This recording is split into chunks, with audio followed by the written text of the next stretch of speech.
you know, there's a lot of noise in the press, especially on the left, especially as you move towards the radical left, about the alt-right. But I have a hard time putting my finger on exactly who these alt-right people are.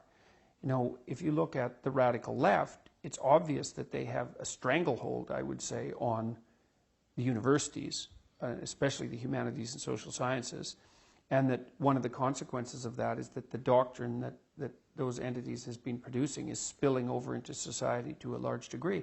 And there's a lot of noise about the alt-right, but I can't figure out who the alt-right people are. Has anyone met them? Well, you know, what happens in the United States, I think, is that anything that smacks of support for Trump is immediately associated with the alt-right. But the situation in the United States is way more complicated than that, because the Americans have been split 50% Democrat and 50% Republican, like as close to 50% as it can possibly be, for 4 decades.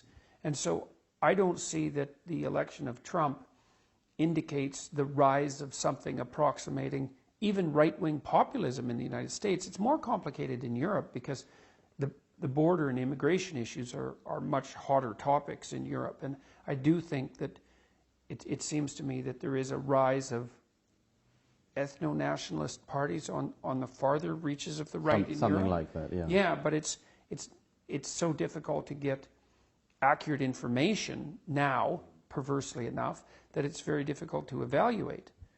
One of the strange things about the whole alt-right thing is the extent to which it's a way to avoid facing up to the reality that half the country voted for Donald Trump.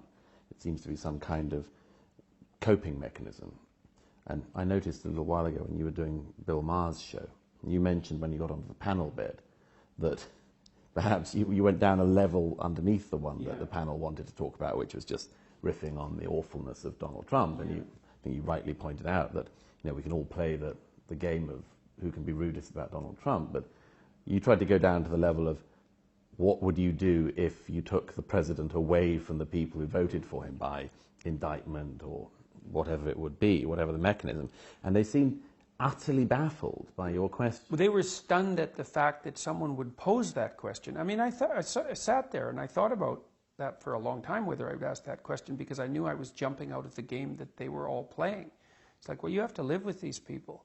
And do you really think they're all so stupid? Is that really your theory about why Trump was elected? And the whole Maher phenomenon is quite interesting, because he interviewed Ben Shapiro a while after that, and took everyone, including Shapiro, to task for the absolute stupidity of the catastrophe of Trump, without ever reflecting on the fact that clearly in the United States the liberal left lost the election. Trump didn't win. Everyone thought Hillary was going to win. She had it in the bag. And if she wouldn't have played identity politics, she only needed 70,000 additional votes.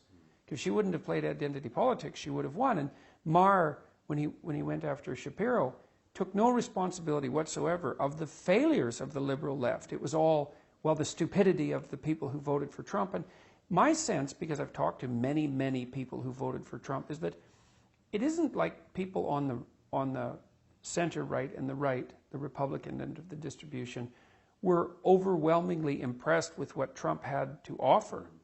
But they were willing to take, that was the risk that they were willing to take. And it was partly because they're so disenfranchised by the identity politics that the Democrats have descended into. And they have nothing else to offer the Democrats. It's identity politics or nothing.